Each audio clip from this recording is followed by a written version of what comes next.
এই টিকা বিগত সরকার অবহেলা করেছিল, দায়িত্বহীন কাজ করেছে বিগত সরকার। টিকা সঠিক টাইমে আনার ব্যবস্থা করেন নাই। আমাদের সরকার মাননীয় প্রধানমন্ত্রী জনাব তারেক রহমানের নির্দেশে স্বাস্থ্য যারা দায়িত্ব রয়েছেন তারা এই টিকার ব্যবস্থা করেছে। আমি অভিনন্দন জানাই, ধন্যবাদ জানাই।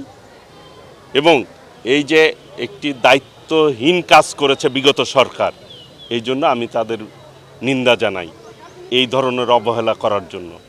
এবং আমাদের সরকারকে মাননীয় প্রধানমন্ত্রী সহ মাননীয় মন্ত্রীবর্গ যারা রয়েছেন তাদেরকে ধন্যবাদ জানাই। সঠিক টাইমে আজকে হামের টিকা ইতিমধ্যেই সারা বাংলাদেশে দিতে আমরা সক্ষম হয়েছি এবং আজকে আমি নিজে থেকে টাঙ্গাইলের এই হামের টিকা উদ্বোধন করলাম। মানুষের মধ্যে একটি স্বস্তি এসছে। স্বাস্থ্য কিন্তু মানুষের ফার্স্ট মানুষ প্রায়োরিটি দিয়ে থাকে। সেই শিশু বাচ্চারা যারা অবুঝ বাচ্চা, তারা যদি আজকে স্বাস্থ্যের ঝুঁকির মধ্যে পড়ে যায়, এটা অত্যন্ত বিপজ্জনক বিষয়। কাজেই সকলের উচিত এই সচেতন হওয়া এবং স্বাস্থ্যের ব্যাপারে মিনিমাম কেউ যাতে অবহেলা আমরা না করি। সবাইকেই আগামী দিনে স্বাস্থ্য সচেতনতা বাড়ানোর যাতে সচেতন থাকি আমরা, সেই ব্যাপারে সকলকে আমি আহ্বান জানাচ্ছি। সবাইকে ধন্যবাদ।